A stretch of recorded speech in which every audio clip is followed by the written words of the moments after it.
Welcome back to my educational classes. Hello, कैसे हो आप सभी। आई होप आप सभी अच्छे हो। आज हम थर्ड क्लास में विकास के आयामों को समझेंगे जो एग्ज़ाम के लिए बहुत इम्पोर्टेंट है। सबसे पहले कॉपी पेन लेकर बैठ जाइए। तो चलिए स्टार्ट करते हैं। बाल विकास में विकास के विभिन्न आयाम होते हैं, जैसे शारीरिक विकास, सामाजिक विकास, संज्ञानात्मक विकास, संवेगात्मक विकास, मानसिक विकास, मनोगत्यात्मक विकास, चारित्रिक विकास। तो धीरे धीरे हम एक एक पॉइंट को समझते जाएंगे। तो फर्स्ट पॉइंट, शारीरिक विकास। इसके अंतर्गत बालक के शरीर के बाह्य एवं आंतरिक अवयवों का विकास शामिल है। इसका अर्थ ये होता है कि शारीरिक विकास में आंतरिक और बाहरी दोनों विकास होता है।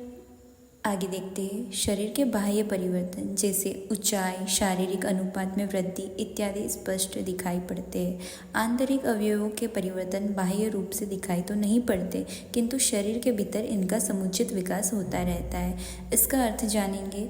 शारीरिक विकास जो एक परिपक्व अवस्था तक ही चलता है।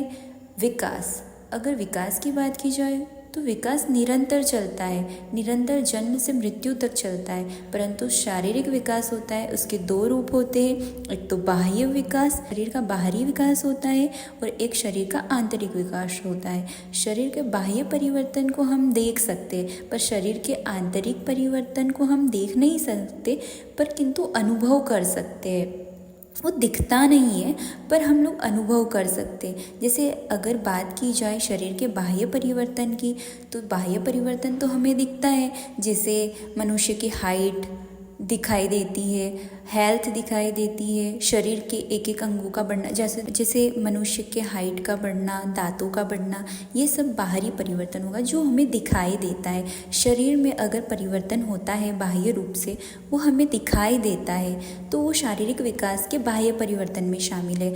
शारीरिक विकास के अंतर्गत आंतरिक परिवर्तन की बात की जाए तो आंतरिक परिवर्तन में शरीर की संवेगात्मक विकास होता है, शरीर का मानसिक विकास होता है, शरीर का बौद्धिक विकास होता है, शरीर का चारित्रिक विकास होता है, शरीर का संज्ञानात्मक विकास होता है। ये सारे विकास आंतरिक होते हैं जो हमें दिखाई नहीं देते, जैसे हाइट का बढ़ना, हेल्थ का बढ़ना, ये बाह्य परिवर्तन में दिखाई देता है। पर अगर आंतरिक विकास की बात की जाए तो वो हमें दिखाई नहीं देते, परंतु उनका विकास निरंतर अंदर ही अंदर होता रहता है। शरीर के भीतर इनका विकास होता रहता है। आपको ये पॉइंट्स ध्यान से सुनने हैं और समझने हैं। मैं बिल्कुल बेसिक लेवल से पढ़ा रही हूँ, बिल्कुल जिसे कुछ भी नहीं आता, जो जीरो से तैयारी कर रहा है, वो भी ये मेरे वीडियो सुन के उसका बेसिक भी क्लियर हो जाएगा, तो आपके लिए एग्ज़ाम में हेल्पफुल रहेगा। लेक्चर को ध्यान से सुनिए और समझिए कि शारीरिक विकास होता क्या है, मानसिक विकास होता क्या है, संज्ञानात्मक विकास होता क्या है, भाषाई विकास होता है क्या है, संवेगात्मक विकास क्या होता है, मनोगत्यात्मक विकास क्या होता है, चारित्रिक विकास क्या होता है। अगर आपको इन सभी विकासों में समझ विकसित हो गई तो आप एग्ज़ाम की कोई भी क्वेश्चंस को सॉल्व कर सकते हो। आगे देखते हैं, शारीरिक वृद्धि एवं विकास की प्रक्रिया व्यक्तित्व के उचित समायोजन और विकास के मार्ग में एक महत्वपूर्ण भूमिका निभाती है। प्रारंभ में शिशु अपने हर प्रकार के कार्यों के लिए दूसरों पर निर्भर रहता है। धीरे धीरे विकास की प्रक्रिया के फलस्वरूप वह अपनी आवश्यकता की पूर्ति में सक्षम हो जाता है। ठीक है, अगर शारीरिक विकास की बात की जाए, शारीरिक वृद्धि की बात की जाए, तो प्रारंभ में शिशु दूसरों पर डिपेंड रहता है। जन्म के बाद शिशु माता पिता पर डिपेंड रहता है, परिवार पर डिपेंड रहता है, भाई बहनों पर डिपेंड रहता है। वो ना ठीक से चल पाएगा, ना बोल पाएगा, ना खा पाएगा, ना बैठ पाएगा। वो कुछ भी कार्य अपने आप से नहीं कर सकता है। पहले वो डिपेंड रहता है दूसरों पे। उसके बाद धीरे धीरे जैसे जैसे उसका शारीरिक विकास होता रहता है, धीरे धीरे उसकी मांसपेशियाँ मजबूत होती है, अंगों का बढ़ना, धीरे धीरे मानसिक विकास मजबूत होता है, बौद्धिक विकास मजबूत होता है, धीरे धीरे शरीर का विकास होता है, धीरे धीरे वो परिपक्व अवस्था तक पहुंचता है, तो वो ठीक से चल पाएगा, ठीक से बोल पाएगा, भाषा को सीख पाएगा, अपने अंदर ज्ञान को सीख पाएगा, भाषा को ग्रहण कर पाएगा, वो बाह्य वातावरण से सीख पाएगा, शारीरिक विकास कर पाएगा। उस प्रकार पहले तो शिशु अपने माता पिता पर डिपेंड रहता है। उसके बाद जैसे जैसे वो बढ़ता जाता है, जैसे जैसे उसका शारीरिक विकास होता जाता है, तो वो अपने आप पर डिपेंड हो जाता है, वो सेल्फ इंडिपेंडेंट हो जाता है। पहले वो डिपेंडेंट रहता है माता पिता पर, भाई बहनों पर, परिवारों जनों पर, परंतु जैसे ही वो सक्षम होता है तो वो अपने आप ही अपने कार्यों को कर लेता है। नेक्स्ट, शारीरिक वृद्धि एवं विकास पर बालक के आनुवंशिक गुणों का प्रभाव देखा जा सकता है। इसके अतिरिक्त बालक के परिवेश एवं उसकी देखभाल का भी शारीरिक वृद्धि एवं विकास पर प्रभाव पड़ता है।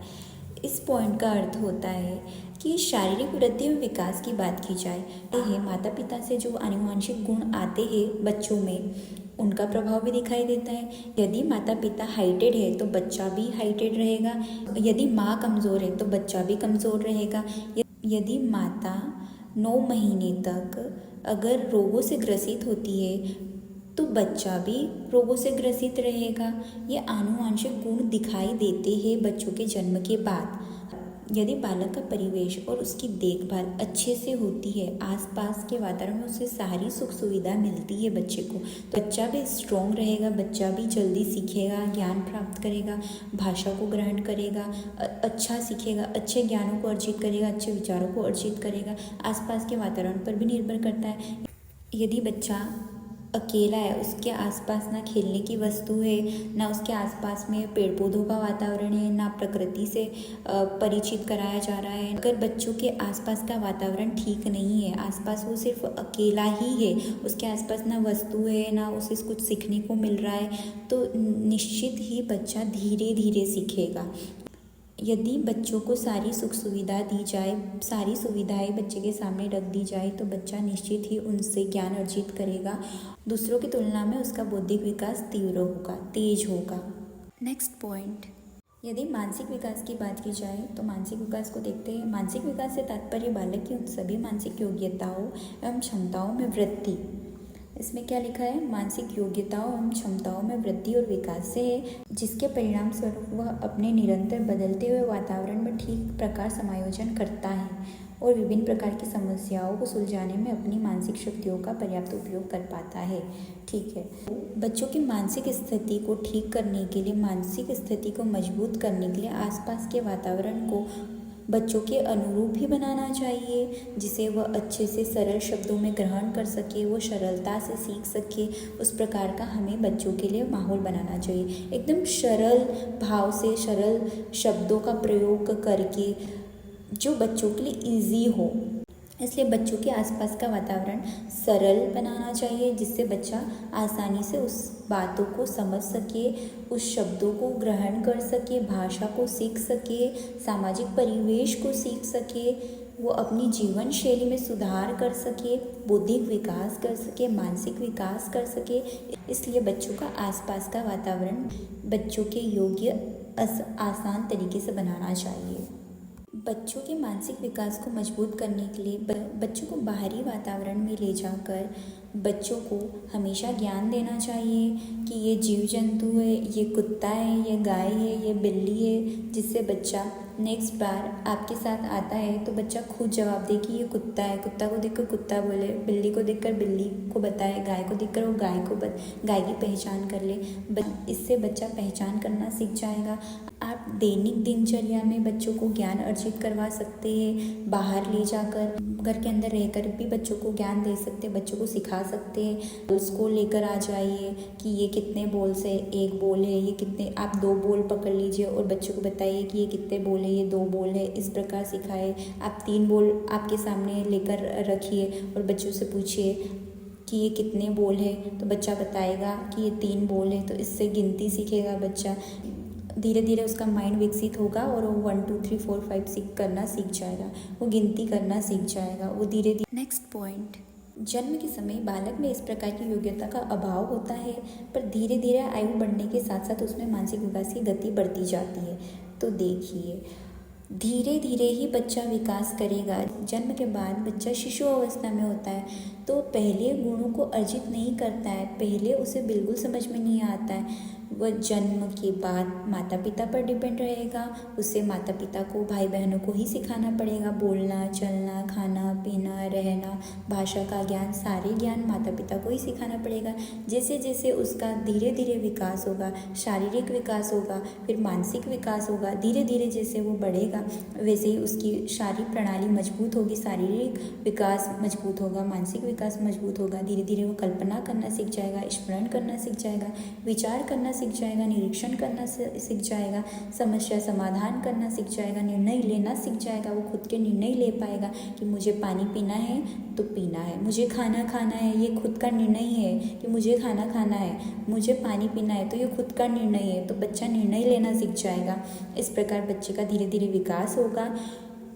आयु बढ़ने के साथ साथ मानसिक विकास की गति भी बढ़ती जाती है। ठीक है, पहले तो बच्चों का जन्म के समय बालक में योग्यता का अभाव होता है, बच्चा कुछ समझ नहीं पाता है। धीरे धीरे ही उसका मानसिक विकास बढ़ता जाएगा, धीरे धीरे ही वो बातों को समझेगा, भाषा को सीखेगा, सभी वातावरण से वो सभी चीज़ों को ग्रहण करता जाएगा। नेक्स्ट पॉइंट देखते हैं अब।